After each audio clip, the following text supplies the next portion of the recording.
side, another type of southern rise, bound to the summertime, y'all. Oversized and televised, difficult to summarize. Ain't nothing about this kid here is small, y'all. Coming through with the draw, y'all. Chattahoochee with the cutie and a chow, y'all. Booty scooty with the watermelon crawl, y'all. Super duty, super soaker, shooting chipper walls. Might be the liquor, y'all. Gives me a thicker, y'all. It's the cause for the lifting out. Stuck in the sticks and laws. Hotter than a reaper sauce. Tripping on the leaves and fall. Easy when we're speaking. So here we say, y'all. What's up, dog? What up, blood? How you doing? Man, I'm chilling, dude. I'm ready to get this week going. And we are live on YouTube and we are live on Facebook. You got Brian Thomas and JT Adams. We are Long Cut. And we got a special guest tonight, man. I'm excited to get this week started. I got a really good feeling that we're going to get some really good phone calls about tour this week, dog. What's your thoughts on that? I know so. I know so.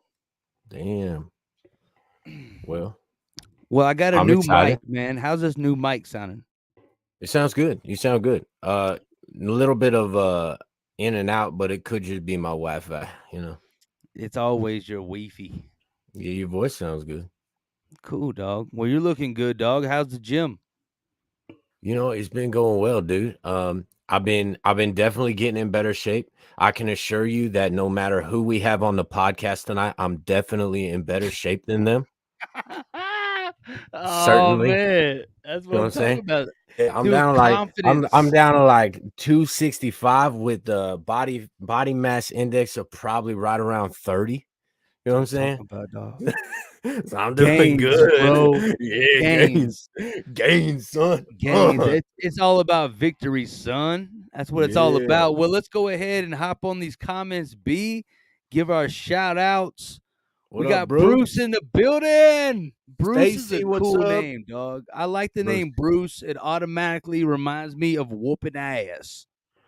Bruce. Yeah. Bruce sounds like a badass. Bruce the badass. Does. We got Stacy in the building. Johnny, what's good? So we got some big shows coming up in Colorado, baby. Starting off in Denver and Greeley, moving up to Mills, Wyoming, and finishing up this run with Demon Jones and Dusty Lee down in Colorado Springs. But, dog, we got a really cool show tonight because we're not really chit-chatting about music tonight, homie. We're talking about something, honestly, is probably one of the most entertaining things to watch on TV in the world, homie. In the universe. In the world. And so humans, let me tell you something about human beings. We love watching other human beings beat the shit out of each other. There's something special about seeing a guy and another guy throwing hands, throwing bows, headbutts, kick to the nuts, choke them out, elbow drop to the face. We love it, man. You know, I used to love the WWF. I grew up in the WWF Attitude Era, son, Stone Cold Steve Austin. But then, dude, get him, son. Dana White comes along and he says, "Let me introduce you to Royce Gracie, and let me introduce you to Mike Shamrock, and let me introduce you to Chuck Liddell, and let me introduce you, dude. This is what it's all about." So, what's your favorite era? Listen. There has been so many generation changes from not only you mentioned WCW, WWF. Let's take that out of this conversation, man, because who we have on tonight literally will whoop your ass, Brian. Whoop your ass, dog. Let's go. We'll give you an ass whooping for you to remember forever. Ladies and gentlemen, I have a beautiful little intro here. Let's welcome Gilbert Smith.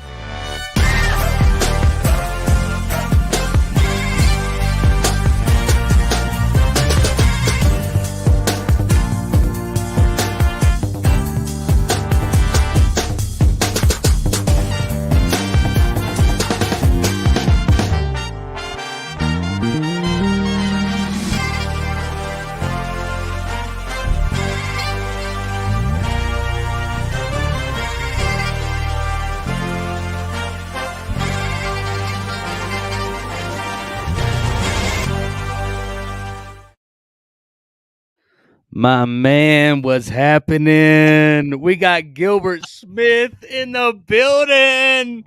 Yes. What's up, man? What's up? What's Dude, going we on? are chilling. Gilbert, Brian Thomas, Gilbert Smith.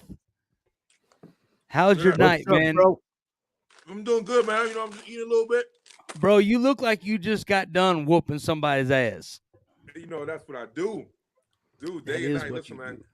It's wild to think that my job is kicking people asses, and I get paid to do it. Like, Hell yeah. and then the funny thing is, I get paid to do it. It's not competitive because I'm kicking new people asses, right? So I don't have to worry about getting my ass kicked. Right. I'm just going out That's there kicking dope. people ass, and they love it. You know what I'm saying? They pay me to do it, so it's awesome. Well, hey man, it's an honor having you live here with Long Cut. We're Yeah. super fans of the UFC, MMA, anything combat related. We love it. We've been on the road for many, many hours watching UFC fights, and throughout my YouTube journey, I stumbled across you, man. And the more I dove into you as an individual, it excites me so much to have you on tonight because man, you are juggling it all when it comes to running a business, to whooping ass, to being a father, to just mentoring the next generation. You're the definition of it, man. And I always want to tip my hat to you and let you know that you're kicking life's ass, dog. Man, I appreciate that. Some days are better than others, and you try to take everything with a strive because this is like a hard business to run. This is a hard life to live, it's physically and mentally. But on the same token, I'm living my dream, and it came with a lot of sacrifice, a lot of heartache, and a lot of mistakes I made. You know what I'm saying? So I'm still blessed to be doing what I'm doing, and I'm just thankful. Hell yeah, dog. And so you're down here in Colorado Springs, and just to kind of get this out now in the conversation is that you trained my wife, Right. Darla, Trainwreck Harris. You're training her. She's getting back on the workout routine, the schedule. I don't know what the terminology is, man. I'm an entertainer, Yeah. and but you understand a lot about the entertainment world, man. You've been in the limelight of the UFC and the MMA world for a while, but what I love the most is that you come from like a more traditional type of training. I mean, you've been to Thailand and Yeah. trained with some of the best, and I want to hear a little bit about that experience. Yeah, man. We could take it back to my training in the army, but as far as my training in Thailand, I went to go train with Master Tori in Thailand, and it was a really great experience. So when I got out the army, I started doing civilian contracting, and I made good money. I had the top secret clearance. I worked in IT world. I worked in secure comms. So I made sure that the Joint Chief of Staff had a way to communicate on a top secret level. And because of that, I was able to make some decent money. And I used that money to just travel the world from Thailand to Brazil to Amsterdam, all over United States and train with different gyms from Extreme Couture to the American top teams. Um, and to get some really good training. And then I brought all that knowledge and experience back home to Colorado Springs, which at the time I didn't think we had a lot of good options for different gyms. No, dude. And look, I'm not a fighter. Now, I've whooped some ass though, Gilbert. I've laid Yeah, these hands. Listen, even Darla told me there's a dog in that fight. yeah, And there is because first off, I want to say thank you for your service. Um, the army, the military, they're teaching a lot of hand to hand combat, and they even have their own belt structure. But for you to like get out of the army and go to Thailand and get like like I want to say in my mind, I think like this is what I think, bro. When I hear that you went to Thailand, and if I would have saw that on your resume, and I had to go against you and I had to fight you, I'd be like, what? This Yeah. motherfucker been to Thailand and trained? You Like, know, what? it's funny. It's funny you bring that up, but I feel like Thailand. Like I went there with a specific purpose, which is to get my crew certification with Master Torty. Like I wanted to train and get certified in Thai boxing in the land. Like you could do a lot of the different schools, different academies have different programs. You could do in the United States, but I wanted to learn in the homeland. But I tell you the truth, my biggest trip was to Brazil. That's when I was able to really get into the martial arts that brought me into the game of fighting, which is jiu-jitsu and funny enough, capoeira. And Well, hold on. We're using some terminology that some of these folks might not know because we got a guy, Johnny, that just asked a question right out the gate. What? So he said, Gilbert, here's a question for you. How are the Brazilian fighters compared to the U.S. fighters? And let's just talk about on the grappling standpoint because you're saying like, what's that word you said? Guacapella? What was it? that's capoeira, but that's not grappling. That's more like capoeira. If you remember the old school movie Only the Strong or Eddie from Street Fighter, where he looked like he's dancing but also fighting at the same time.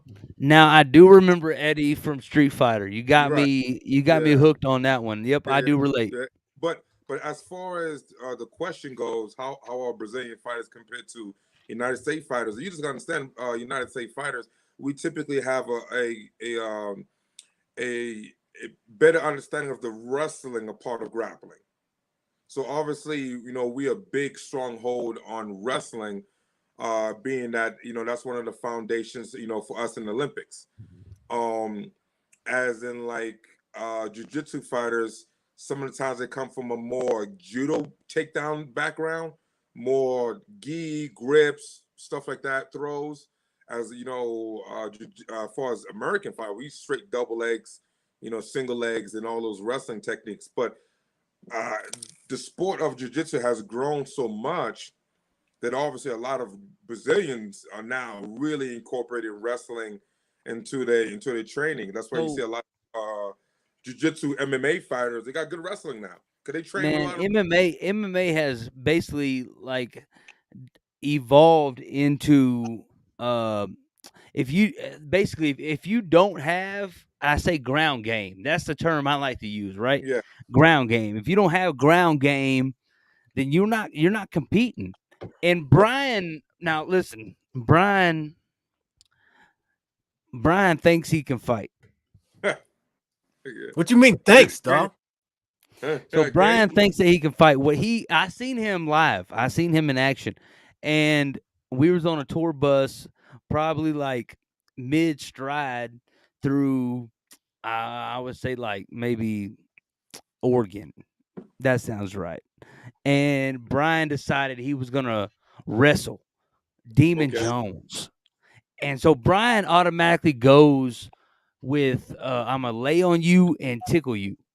And that's what he does. He's a tickler, but it's like a painful tickle. He'll jab your thumb into your rib cage. So my question, because I'm a huge fan, and every time that I wrestle, and the only people that I wrestle in my life are like Brian, or like I try to wrestle Darla, but she's too damn serious. You know what I'm saying? Yeah. She gets serious on me. She wants to go ahead and start using some of this shit you're teaching her.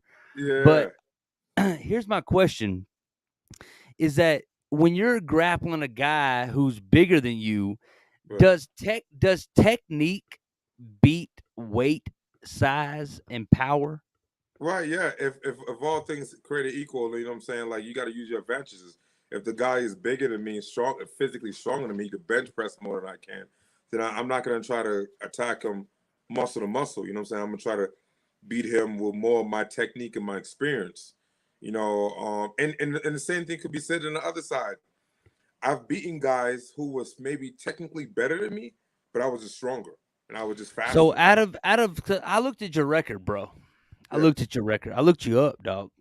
I appreciate that. I did some Google search on you, and I mean you're a submission god. God, right. God, I mean, there was literally one of the articles I read that said Gilbert Smith takes the belt as well as his arm. Right. Right. I did. I took both home with me. It was a guy named it was against a guy named Benjamin Smith. It was a good fight, a little back and forth. And Benjamin Smith was a grappler in his right. He was more of a wrestler, and I was able to defeat him by an armbar. It was one of my slickest submissions I've done in a live fight.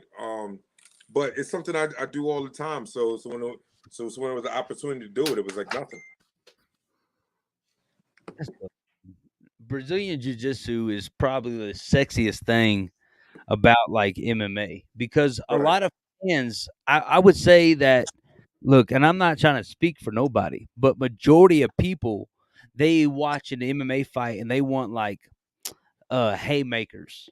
But Right. like, people who follow the sport and understand the art of this sport, they know what's going on when, there's some shit going on the ground. I Well, I mean, mean, some do, man. Some people think they're a fan and then they say some dumb shit to me, like, "Hey, man, what about those, Kimber Slice, R.I.P. Kimber Slice?" But like, hold on, hold on, hold on. R.I.P. Kimbo Slice. yeah, he passed away. Damn, I Um, didn't even know that, bro. yeah, That's that's some new shit I just learned right meow. but but yeah, people were like, but I get it though, man, because sometimes you see grappling in an MMA fight and like it's not as sexy as a quick knockout. So people like they think it's boring and they don't understand the intricacies of like the small cage fighting. Like I was telling my guys just the other day, we was training some stuff and I'm showing them how to control, and I'm like, this is the battle. This is the battle. And like, and nobody would know it. As I'm trying to get the underhook, I'm trying to keep the wizards, try to get wrist control, try to turn them, and like these little small little things are like on camera, it looks like it's nothing, but it's a Right. matter of winning and losing a fight. For sure. I mean, it's so technical. And that's what I think is really cool about the evolution of it. Because I remember, now you're a military guy, and I know that your resume says that you was in Iraq. And so when you was in Iraq was probably similar to when I was in Iraq. And there's a lot of time where you're looking at YouTube videos or porn. One or two. That's, I mean, there's a lot of time. And on those Yeah, YouTube videos, I remember watching I, the UFC, and I don't know what number it was, but there was no Brazilian jiu-jitsu. I mean, it was two guys just grabbing each other by the throat and going to town. And the way that it has evolved is insane. Now well, you're a welterweight. Is that correct? I fought a welterweight and at middleweight.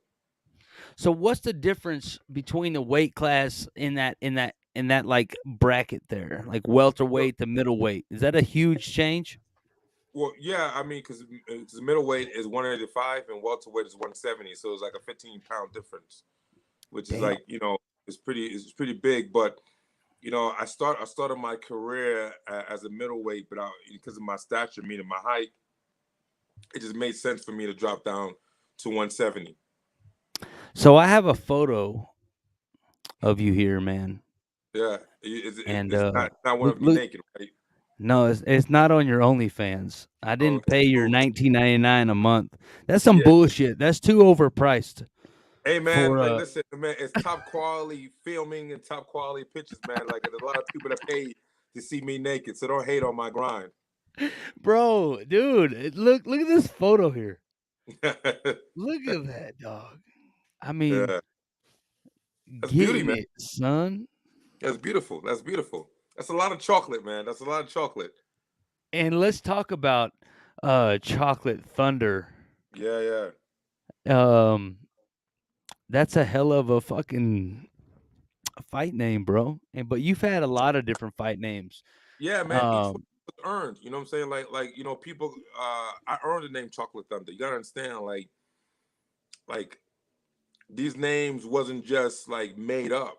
These names was earned, and I don't, I'm just stories to it, but maybe we don't need to go Well, that deep. tell me what was your first fight name? Like back in your amateur day when they were like, Gilbert, you're gonna go fight on whatever date, Yeah, and you can't go out there as Gilbert, bro. You got to right, go out right, right, there. right. So actually, I forgot to mention this story. My first my first fight name was Gigantor, and Shut and the fuck up, yeah, Gigantor. shut up. I'll never forget this. So the announcer was like his name was Bumpy Johnson. Oh no, it was just Bumpy. I don't know why I say Bumpy Johnson. That's like old school gangster. But anyway, his name was Bumpy, and he asked me. He said, "Hey man, what's your fight name?" Or I was like, I don't have one." And then he was like, "What's your name?" I was like, "Gilbert." He's like, "Okay." So in the cage, when it was like announcing us, like I'm in red corner, other guy in the blue corner, whatever, and he was like Gilbert Gigantor Smith, and I looked at my corner, I was like, Gigantor, the fuck? But at the time, like Oh shit. but at the time, it was like, man, I'm fighting, so I can't like stop to be like, hey man, that's not my Right. name, like can you do one better than that? But that was actually the first official fight name, Gigantor. So Oh your fuck. corner came up with it. No, nobody did. Like I looked at my corner, I was like, what the fuck was that? And they were like, I don't know. And I was Bumpy like, Johnson. Bumpy yeah, yeah, Johnson called an audible is what yeah, happened. Bumpy yeah, Johnson called an yeah, audible. That yeah. What's up, Brian? oh god, that's funny, dude. I love it. Bro, you been chilling, homie? Yeah, You I'm out there in enjoying California? yeah, I'm enjoying the stories, man. This is a super cool experience for me, dude, because I love UFC and MMA and everything you guys are talking about. So I'm just having fun sitting here ringside and listening to what Gilbert has to say, man. I appreciate it, man. I got a lot of stories, man. It's crazy. Well, what when I was reading about you and Darla, she's mentioned it to me a few times, is that there's no excuses with Gilbert. Mm. None. Zero. And so when I dove into you, I started understanding why. Is Right. that you're managing and you have been managing for a while this dream because you kind of started your dream all at the same time. You came out of the army and I think you were in like the early 2000s, right? Is that correct? Yeah. I got out the army in 2005. It ended December 2005. Okay, so in 2005 to 2009, you decided that you were going to open your own gym, have a family, become a UFC fighter, and and manage all of that, a No, business, no, a no, no, no, no, no, family. no, no, no, no, no. No. You're wrong. You're wrong. You're wrong. First of Okay. all, I already had a family. Like, I had my son. I met my ex-wife in 2000, and together, we have 3 kids. So by the time I got out the army, I already had 3 kids. Like my son, when I got out, he was born in 2002, so he was already 3. He was my youngest, and then I had 2 older girls. So I had 3 kids. Gotcha. And Been a then daddy. right. And then when I got out the army, I went straight into civilian contracting in Iraq. I was in Iraq for 3 years. So I left my family for 3 years to do civilian contracting because I wanted to make a significant amount of money as fast as possible. And with the skill set that I had with my IT So certifications. what did the overseas contractor just look at your your photos on Google and go, "Yeah, he's swole as shit. Right. No, Google, I mean, He's fucking jacked. We'll hire him." no, because you have to remember, like I was saying, I didn't get hired. I got hired for computer stuff. Yeah, you were in IT. Yeah, I was in the IT field, and I got primarily hired. The reason why I got hired because I had a top secret clearance, which is very hard to come by. So Yep. that's what got my foot in the door, and I was making over 6 figures. I was making like 160 a year.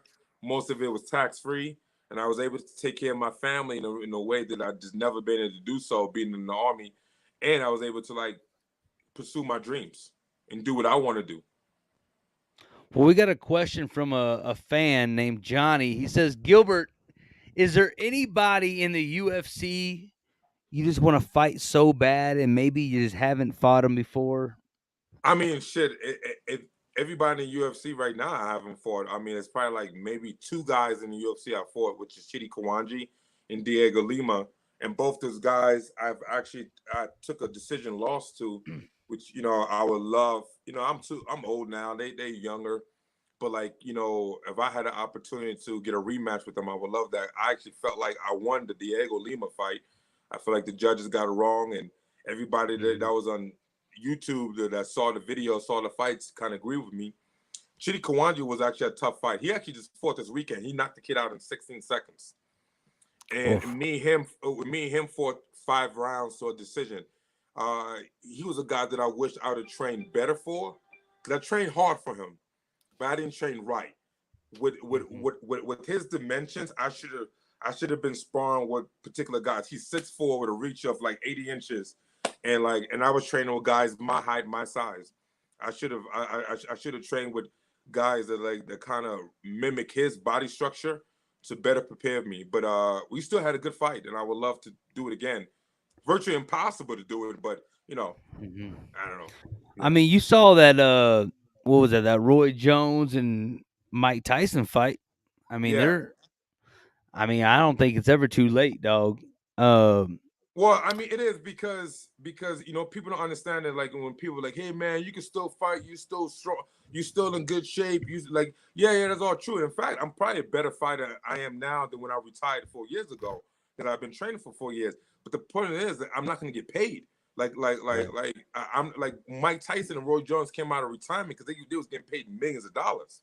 Right. Like, Money has a lot to do with it, man. And you've always been a businessman. I mean, yeah, you started you started your gym in 2009, Victory MMA down here in Colorado Springs. If you guys are in the area and want to put hands on somebody, visit www.coloradovictorymma.com and check out the YouTube video that Gilbert has on there because, man, you run through about 10 minutes pretty in depth about what your gym is all about and your story.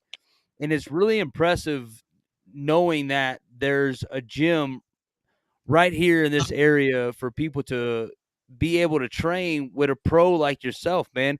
And when I say pro, dude, you got a hell of a record, you got a hell of a journey, and you were on The Ultimate Fighter. yeah, And tell us a little bit about being on TV and fighting because Brian and we've been playing music for many years, and a lot of being a professional is many hours in private for one moment in public of perfection. yeah. And that was like your moment. And so what was that experience like, bro? I mean, it changed my life. So you go from being Gilbert Smith from Colorado Springs to Gilbert Smith, the Ultimate Fighter. You know what I'm saying? People like, it's just weird. Even like just this weekend, we talking about the first season that did happen in 2012. Like it recorded in 2012, it aired in 2013. So, I mean, what are we now? 2022. So like almost 9 years ago, right? And Right. and I was at Grey Wolf Lodge this weekend, with my girlfriend and her 2 nephews, and someone still came up to me. He was like, "Hey, are you Gilbert Smith from The Ultimate Fighter?"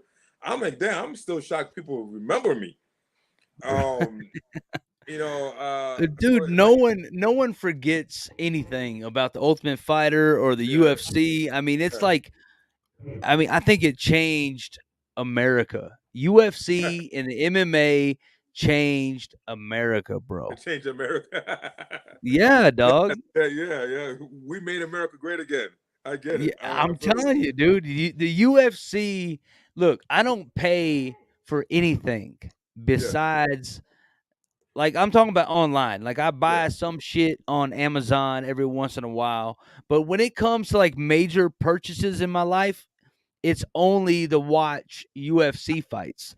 And when Darla told me that she was training with Gilbert Smith, not only was I excited about getting to know who you were, but then I started learning a little bit about your family and finding some relations. I mean, bro, you're in a music video, dog.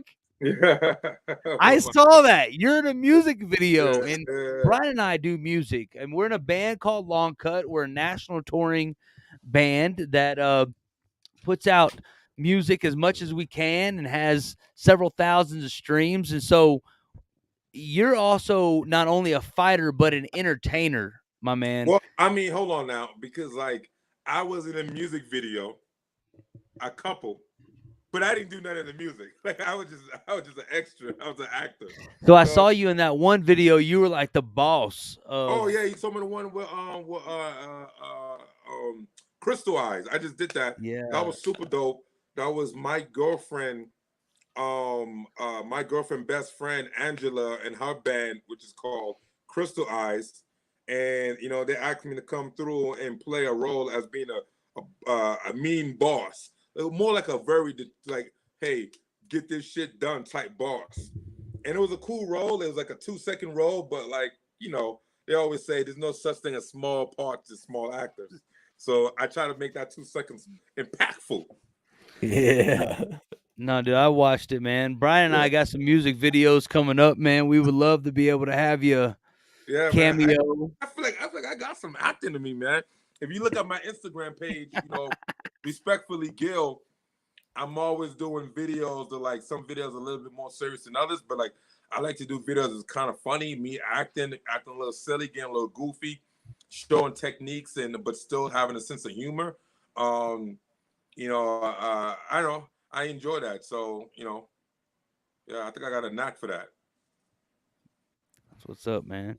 So Brian, you were gonna train at one point to fight like in a bare knuckle fight, or what do you, Gilbert, what do you think about the bare knuckle boxing world?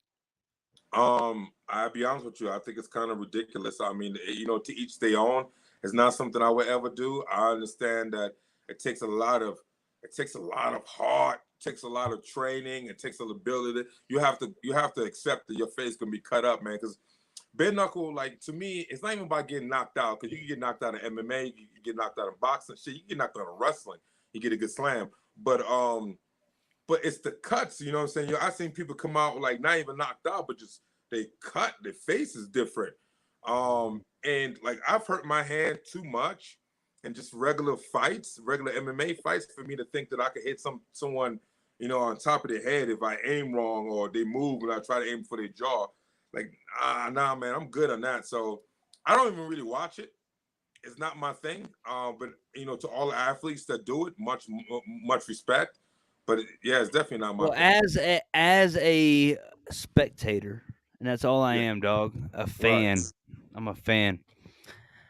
I would have to say that I went into the bare knuckle fights expecting something a little bit more. Hmm. And I didn't get that. And I don't know what I was expecting. I guess I was expecting like some blood sport. Yeah, yeah. You expect the problem is you realize that people are throwing less because Yeah. they're afraid to hurt their hands. And I don't think that they're as talented as strikers. You know what I mean? I mean, you look at the UFC and the caliber that these fighters are at. And again, man, I'm not downgrading at all. I'm just speaking what's on my mind. Is that Well, I think that bare knuckle boxing is a that Joe Rogan, I'm sorry, that Joe Rogan question is pretty interesting. But I didn't mean to cut you off. I will add this because a lot of the UFC fighters that got cut from the UFC have now transitioned to bare knuckle. So they got some good athletes. That's where I was getting at, man. Yeah. And let's talk about this. Johnny says, what are your thoughts on Joe Rogan personally? Right. So I'm assuming he's relating to all the controversy that's been happening with Joe Rogan. When it comes to Joe Rogan, the controversy with him in the COVID podcast episodes he's done, and also the recent controversy with Joe Rogan of him using the N-word a lot. You know, I've seen some videos that kind of stream together. I have a lot of videos of him using the N-word and like So it's two different areas, right? When it comes to Joe Rogan and the COVID situation, honestly, I've watched Joe Rogan. I love watching Joe Rogan. I think Joe Rogan presents a great podcast, and his arguments for COVID, I semi agree with. You know, like I agree with the misinformation that's been put out from the CDC and all the political leaders, and I think it's extremely confusing when they talk about vaccines and how does it help and all those things. So I'm not an anti-vaxxer, but I'm also not a pro-vaxxer. And we need to talk about the real truth and the fact that how they push the vaccine on everybody, but don't push. Let's actually be a healthier society. Let's eat better. Let's be more proactive in our exercises, because most people that are dying from COVID are people that had 3 to 4 other illness, diseases. Right. And if there was in better shape, a lot of them was behavior preventing diseases. Now, if you got cancer, like some shit you just can't do nothing about. But if you got like diabetes and all those things that was like you could change up your diet to eat better and exercise, you'll probably I had COVID twice and none of it affected me. My whole gym, nothing but athletes that we all live relatively healthy lifestyles, all had COVID. But if I'm a little overweight and I got, I'm not taking care of my body, I'm drinking, I'm smoking, I'm doing all these crazy things, not sleeping, stressing, all those things, and I get COVID, I'm probably gonna be fucked up. So I feel like nobody talks about that. But the only thing they talk about is vaccines, but it's confusing because you take a vaccine and you think you're healthy and you're good, but you're not, because I got vaccinated and I still got COVID and I still spread it to other people. So what was the point of the vaccine? Brian, what are your thoughts on that, bro? I mean, I don't care one way or another as long as we're allowed to talk about it. I don't care if somebody wants to get a vaccine or doesn't want to get a vaccine. I don't care if somebody wants to wear a mask or doesn't want to wear a mask. I personally don't give a shit. When I care is when somebody tells me I gotta wear a mask or that I gotta get a vaccine to go in this restaurant, or I gotta wear a mask till I get to the table. That shit drives me freaking crazy, bro. But as a business owner, Gilbert, it's hard to have your personal opinion and then, what you got to do to be able to get by. Well, no, I mean, like I'm in a position like semi like Joe Rogan. I mean, I do what I want to do. Like, you know what I'm saying? Like, I respect everybody, man. Like, listen, I do tell people, like, if vaccines help, even if it helped 2%, get vaccinated, fine. I got vaccinated. I don't know how much it really helps because we're still getting COVID and there's still other strands coming out. So can I ask you an honest question? Yeah. And this is just me being a human to another human, is that I have a mentality that thinks that there's a conspiracy behind the vaccine. Mm-hmm. I mean, does that ever cross your mind about? No, I mean, I don't get into those things because even if it was, man, you know what the fuck I'm gonna do about it? Like we can sit here and argue about it all day long, man. Yeah, man, I think they brought COVID over here to like get us all vaccinated and make it into $1 billion industry and all the rich people getting richer and poor, like you can say all that shit. There's probably some truth to it.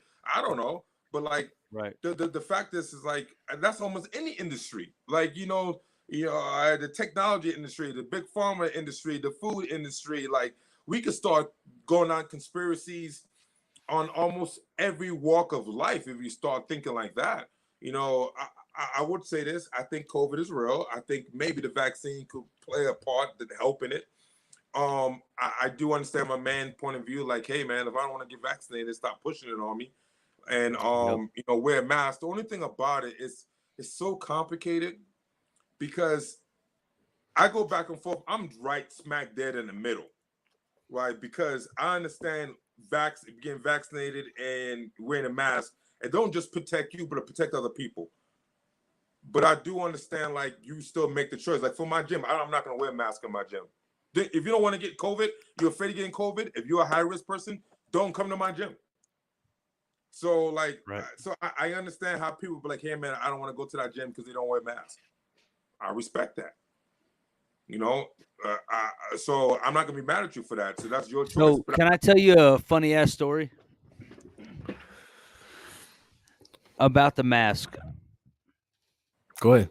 So Brian has always been anti-mask, and me, I just don't want no drama, Gilbert. I don't want Yeah. no problems. You know what I'm saying?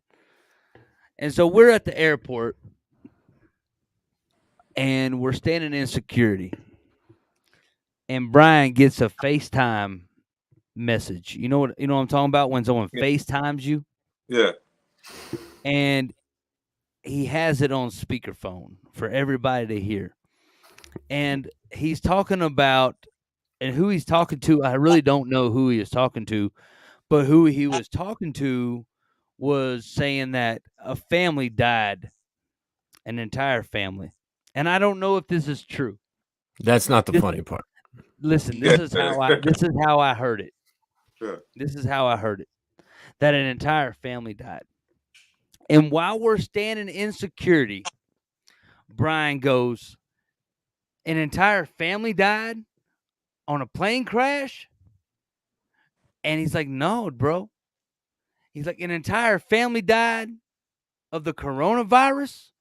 Now, we're the only two motherfuckers in line not wearing a mask.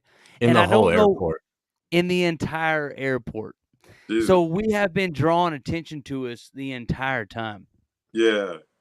And here's the funniest thing I think about from my stance is that we are so worked up about this, that, and the other, but we don't even know like what the genuine truth is. No one knows. There's so many opinions that it makes me start questioning what I'm hearing. You know what I'm saying? And when I'm in general public, like the airport, I don't like feeling like I'm an outcast. You know what I'm saying? Yeah. And so I just I convert, man. I put my mask on. I become part of the system. You know what I'm saying? Right. Well, but the thing is like you don't have much of a choice, like because at the end of the day, like it's like mandated on the federal level, But like so, I would say this.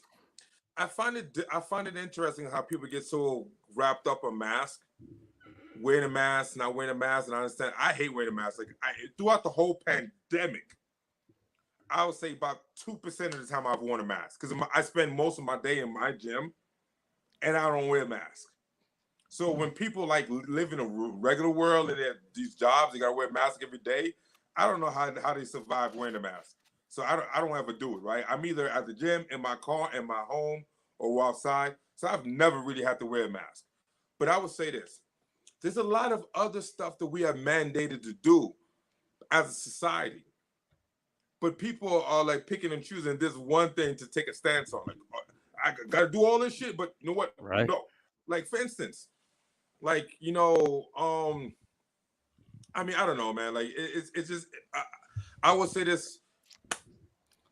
Well, speak on it, man. I mean, whatever's on your mind, say it, man. Because like I don't disagree or agree. I just want to know what your stance is. Well, I'm so stuck in the middle. Like I'm like you. If I'm in a place I need to wear a mask, I wear a mask. I don't fight it. I don't care. Like I mean, I know because you don't want the problems. Right. Yeah, I'm the same way, dog. Like I don't want the problems. The mask and the virus don't even bother me. It's the drama, bro. Yeah, like that's not the hill I'm gonna die on. Like, okay, I'm in the airport. I gotta wear a mask for a little bit of time. I'm in the airport. All right, fuck it. I'll wear a mask. And I'm one of the guys that like my mask is hanging off my nose. And, I'm not fully committed to it. But when someone tell me to pull it up, I'll pull it up. I'm not gonna argue. I'm not gonna fight anyone. Yeah, I don't want the problems. And because everybody's doing their job. You know what I'm saying? Like, right. The people that's telling me to pull it up, they probably hate that shit too. They're like, they're just trying to get paid to feed their family. So I'm not trying to cause no problems. Right. No, I feel you, man. Now, the other question, the other piece was, when they talk about Joe Rogan, the controversy that happened now with Joe Rogan is that someone found videos of Joe Rogan consistently using the N-word. All right, let's talk about it. Let's talk about it because you're a black guy. You're a black guy. I am a black guy. You're a black guy, I'm black. and you're black. I'm like 92%. I mean, you from like New York black. You know what I'm saying? Right, yeah. And so, listen, I grew up in Texas. I grew up in Dallas. I played basketball, and a lot of my best friends were black. Right. And back in my day, it wasn't like a big deal about the word, the N word. Right. Yeah. But at the same time, I just kind of like naturally knew I don't say that. You know what I'm saying? Right. Yeah. I just knew. It don't matter how many crossovers, how many alley oops. It don't matter. This motherfucker ain't saying that word. Yeah. Right. But at the same time, it never even crossed my mind. You know what I'm saying? I keep it simple. I keep it simple for you. I don't think anyone should say the word. If you know me long enough, you've been around me, you'll know that I don't ever use that word. Like, I get it, and maybe sometimes it's in a rap song and it goes with the lyrics, and I use it then because it just goes with the song. But like, as a black man, like it was dawned on me once, right? And it's like, as a black man in this country, we the only race that use a racial word as a term of endearment, and it doesn't make sense to me. It doesn't make sense to, like, and people don't understand where that word comes from, right? People are like, well, I'm using the NIGGA and not the one with the ER.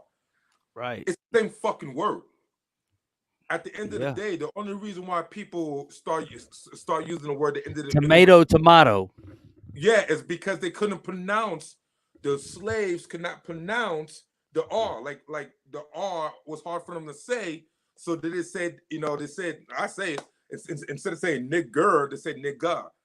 But it's just because it was pronounced different, because people had a hard time saying it the right way, the way it was used at the time. So it's the same fucking word. So it is. I'm never gonna go to my. But I'm gonna feel if you put a gun to my head and you force me to say one or the other, I'm gonna say it with the A. Oh, I appreciate that. Every time. But like every time, dog. I feel you, but I would say this: as a white man, you should never use it. As a white man, you're right. In the public's eye, as an entertainer in any form of fashion, it should just not be used. I don't think it should ever be used from anybody, but damn should not from a white man. And like, and I get it, because I think with Joe Rogan, when they did videos of him saying it, they really took it out of context. They didn't really say why he was saying it. He could have been saying it for explanation purposes, or saying why it's bad to say it, so he had to say it to know so people know what he's talking about. They just had a bunch of videos of him saying nigga. You know, like, it made him look real bad. You know? Yeah, and Brian and I talked about it earlier today, and that's what Brian said. I mean, he was like, they took this totally out of context. Yeah, but I tell you, once again, at the end of the day, just don't say it, man. He knows Joe Rogan's smart enough. He's one of the most educated guys on podcasts. He knows there's gonna be some backlash sooner or later. You know, a white man using the word like freely, like he knows some sensitive person is gonna say something. It's gonna be a thing. Like, he had to realize that I was gonna come back and bite him in the ass. Like, sure. Here's my issue with it. The country has changed a lot over the past 4 or 5 years, right? Right. So like, if you look back 6 years ago, saying it, explaining a situation, or when you're singing a Lil Wayne song was very different than it is today, right? Like, as a white person, we know not to say it, right? We know not to say it. But also, like, as a 33-year-old white dude, when I was 23, it was not a big deal if I said it in the same context that Rogan said it in those old videos. Yeah. You would never catch any heat or any flack for that.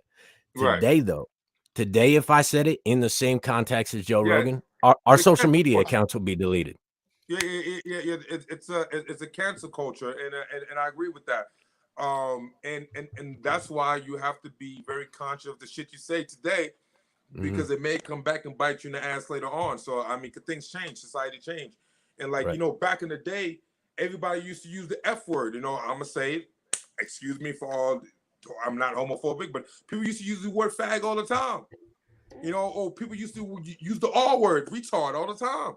You know, like, you know, now if you say that thing, like if you're famous, like once again, someone will go. If I became famous 10 years from now, somebody's gonna find that clip that I used the F word, and they're gonna use it against me, right?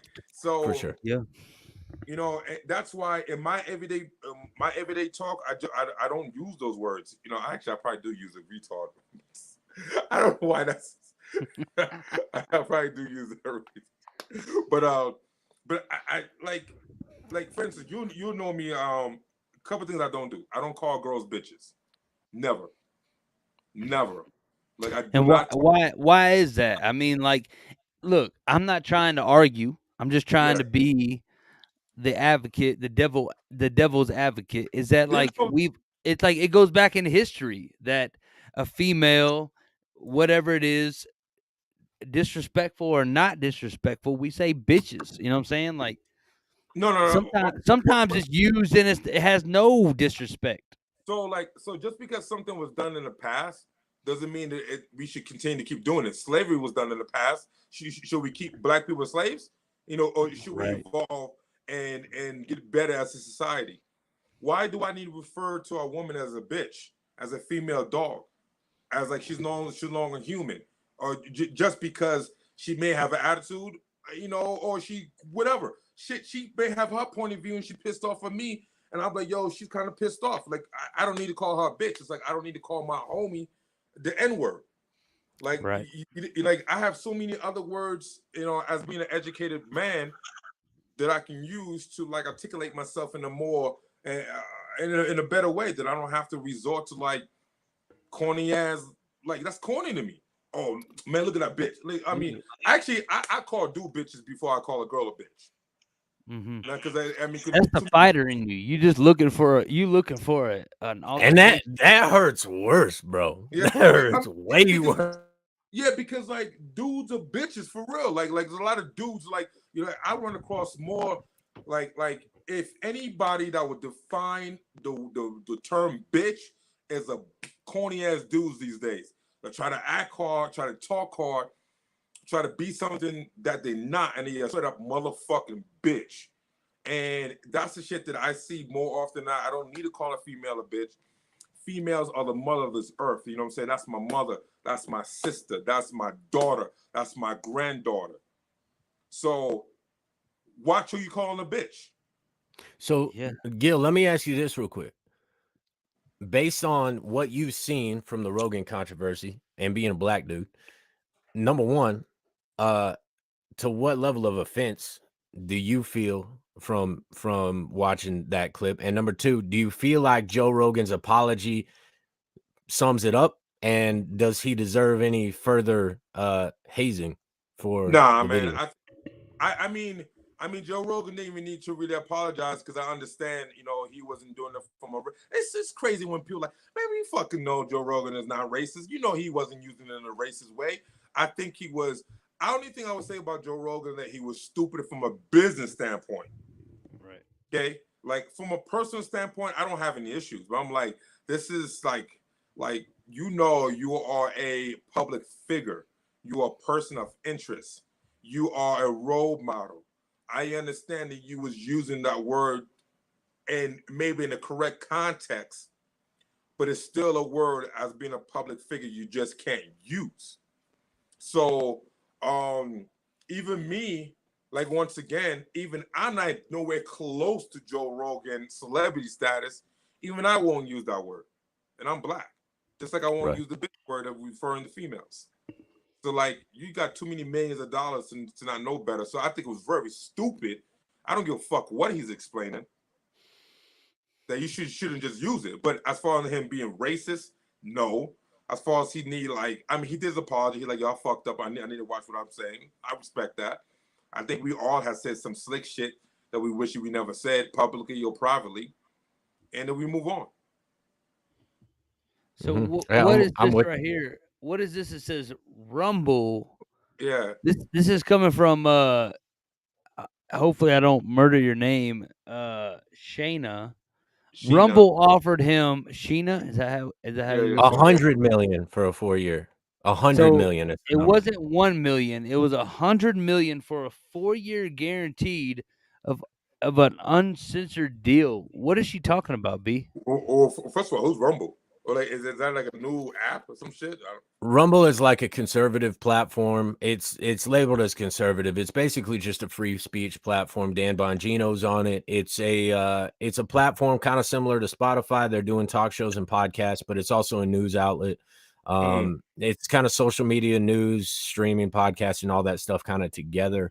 But the CEO went on record and offered him $100 million for 4 years. And they said, you can put all of your podcast episodes up. We will not censor anything. And we'll give you $100 million to come do it for 4 years here. Okay. First of all, I hate that shit because that's all propaganda, right? Because first of all, if you know anything about business, Joe Rogan got paid $100 million for Spotify for exclusive deal. You think Joe Rogan could pull out that shit? You think No. Joe Rogan could be like, hey, you know what? I'm kind of done with this. Thank you for your money, but I'm gonna go down the street to this other. Like, if people say shit to get more views today, they know Joe Rogan ain't gonna go nowhere. They know, first of all, Spotify is standing behind Joe Rogan. That's one. Two, is exclusive deal that I'm pretty sure this contract is so extensive and locked in that Joe Rogan will have to murder someone for them to release him. And Joe Rogan, I don't think he would even go to a conservative. Like, he's more liberal. He do have some conservative viewpoints, but I feel like he's more liberal than anything. And fuck all the liberal and conservative. Fuck all those motherfuckers. Like, I don't like the whole political stance on anything, anyways. Like, I don't understand like the whole I'm liberal, I'm Democrat, and y'all all part of the same goddamn beast. Y'all all like y'all the problem. You know, at the end of the day, I don't care what side of the aisle you on. Problems are problems. Can we come together to make shit and work shit out? Like, you could have your conservative stance, which I don't understand what conservatives is anymore, because Trump wasn't conservative. Right. He spent money like a motherfucker. Like the national debt went up. You know, he spent a lot of money. His views, his divorce rate, how he spoke, like he would curse. Trump wasn't conservative, but people made him the conservative Republican champion, but I don't understand. Like, you all the way up to the point to the motherfucker ran for office, he was a Democrat. Right. And he literally said, you know, for me to get elected, I just become a Republican and to be easy to get elected. And he did it. So people only gonna be what's like what makes them the most money. Okay, I'm gonna be a conservative today because I want those tax laws to go in my favor, because it's gonna save me a lot of money. Not because I'm conservative because I care about America. I just like the fact that Trump is doing he's giving me some tax breaks. He's letting me drill my oil and leaving me alone. So I'm conservative. I don't give a fuck about religion. I don't give a fuck about, you know, the national debt, saving money, none of that shit.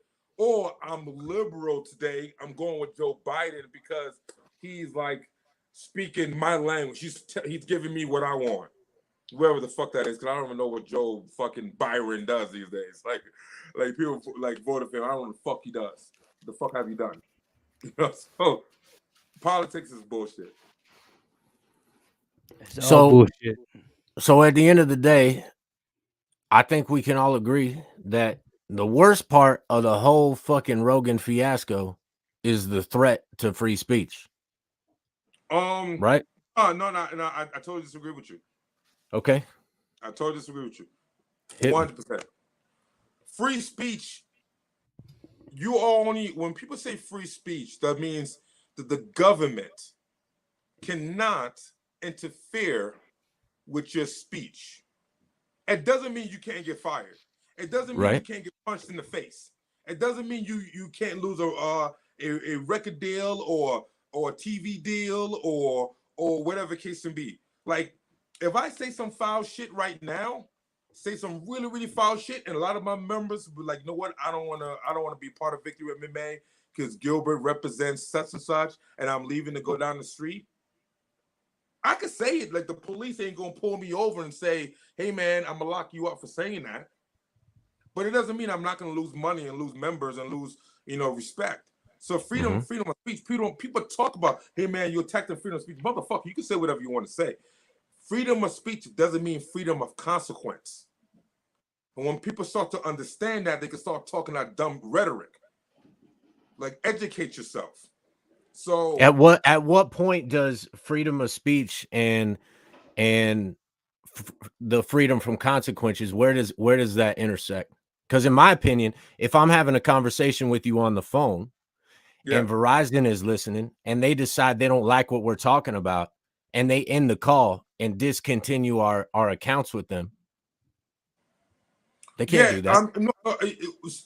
So that would be wrong, right? That would be wrong. That would be more like, if you pay a service and you are promised a certain level of privacy, then you're wrong. But I would say this though: if you're talking on the line, you're talking about how you're going to assassinate the president, that could like wave some red flags, and they could pick up on that shit. And the next, you got the Secret Service knocking on your door. For sure, but you can't say that. You can't say that anywhere. You know what I'm saying? Right, that's not protected speech. Terroristic threats, threatening speech, that's not protected. Yeah. So for instance, if you was on the line, I'm not saying you would say this. I'm just using it for example. But if you was talking to your homie like, hey man, I don't like black people. Oh, you have the right to say that. You can say that all day long. You have the right to say that. You won't get locked up. Police ain't gonna be knocking on your door because you're like, I don't like black people. Mm-hmm. But if your homeboy released that statement, he recorded you saying it, you won't get locked up, but you're gonna face some backlash in the public opinion. You may lose your job because your boss may be black. You know what I'm saying? Mm-hmm. You may lose some black friends. You know what I'm saying? Mm-hmm. Like, you be like, hey man, freedom of speech though. Yes, it's freedom of speech, but not freedom of consequences. So, watch what you say. And if you really believe it, then fucking say it. Deal with the consequences. Right. I get that, but should we be able to deplatform people and take away their voice because of their opinion or because of the things that they say? Yes. I would say yes, in the sense that it's a platform that's owned by a private company. You can't tell a company how to operate. For instance, okay, but what about a phone company? They're a private company. What if they what if Verizon decided they don't like black people? Right. So then that'd be a different story. They decided black people are no longer allowed to have cell. So now they're a private company.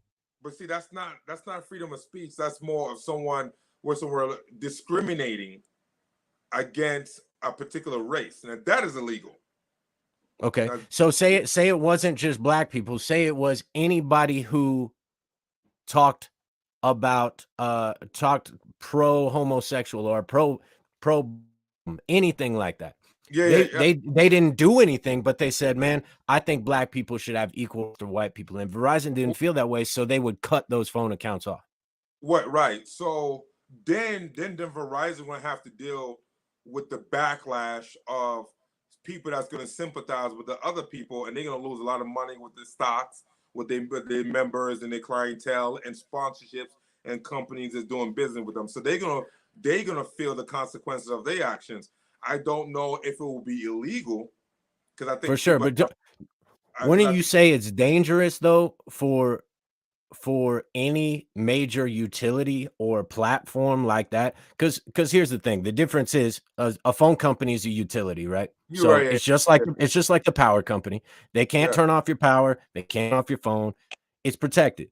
But we're kind of at the point where Facebook and Instagram and YouTube and Spotify, these are basically utility companies. We use them more for communication than our cell phone, right? We communicate way more via podcasting than by calling a friend. Well, I mean, we actually use a lot of these apps through our cell phone. But I would say a company like Verizon, I think that they would probably face some type of legal actions if they was to discriminate against any group of people for any means. Even like if they discriminate against people that's more Republican or more Democrat or gay or straight or black or whatever, I think they will probably face some type of legal actions. Now, as far as like a platform like Spotify, like, you know, I give Spotify some credit for keeping Joe Rogan because they lost a lot of money. Like, you got to imagine, Spotify paid Joe Rogan $100 million. In the last couple weeks, they lost like $20 billion and their stock went down. So, like, you got to think, as you, like, the president of, like, Spotify, you thinking, like, hold up, I done lost a couple $1 billion. I don't know if I want to keep riding with this Joe Rogan thing. But they understand the game. They understand that they lose that money, it's going to come back later on. And they understand that you got people like Neil Young and Indy Ari and a couple other people that like kind of have a little bit of a following. But they realize that if they pull Joe Rogan, they're going to lose even more because they're going to piss off everybody. And yes, people are going to make the argument about the free speech, although I don't know if it's actually kind of, it should be put towards this argument. But they smart. They're going to ride it out. And about 2 months later, they stock and go back up. So based on what you're saying, though, rather than deplatforming somebody, shouldn't we just let the public decide by who they choose to listen to and what they choose to say, just like what's happening right now, rather than pulling the podcast down or pulling music down or pulling videos down because you don't like what they're saying?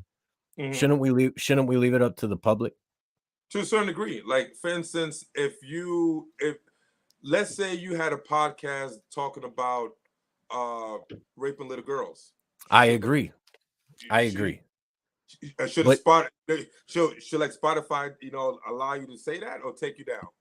No, but I don't think that's the same thing. If you're talking about something that could genuinely cause actual physical real world harm to somebody, that's different. Okay. Right? That's fair. I think as a platform, as a business, you write your morals and ethics. And anything that goes against that, you can make a decision on if you want to keep it or stay with it, right? So Joe Rogan, because the CEO of Spotify did come out and say the words of Joe Rogan does not reflect how Spotify view Black people using the N-word or even the COVID situation. Right. But they did the right thing. Yeah, they said that, but they also said they don't think it's right to pull him off either. Give the man an opportunity to speak his words. Give the man an opportunity to learn from his mistakes. Give the man an opportunity to apologize if that's what he chooses to do. And he did that. He did all those things. So I think that was the right course of action. I don't think pulling him off, you know, was right. Right. Well, man, I got deep.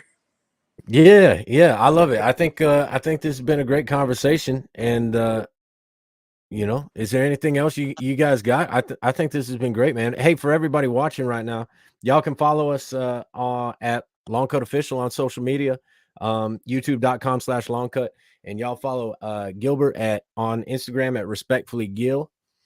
And did I get that right? Yeah, Respectfully Gil. Yeah. Respectfully Gil?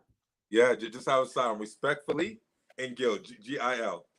All right. And you can check out his website, www.coloradovictorymma.com.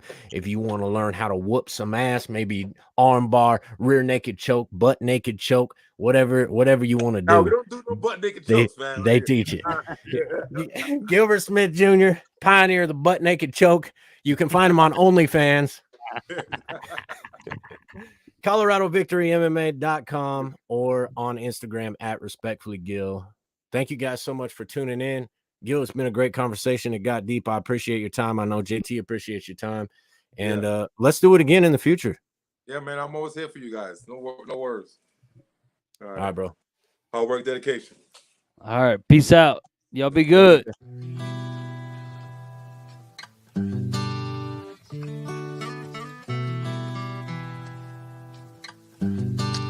Long cut, y'all, where we know how to make our own alcohol. We say, y'all.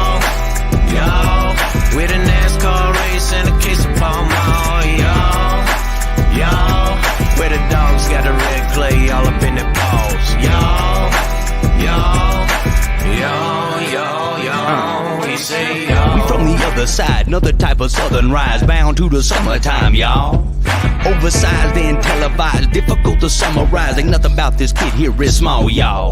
Coming through with the draw, y'all. Chattahoochee with the cutie in a chow, y'all. Boo Scooty with the watermelon crawl, y'all. Super duty, super soaker, shooting chipper walls.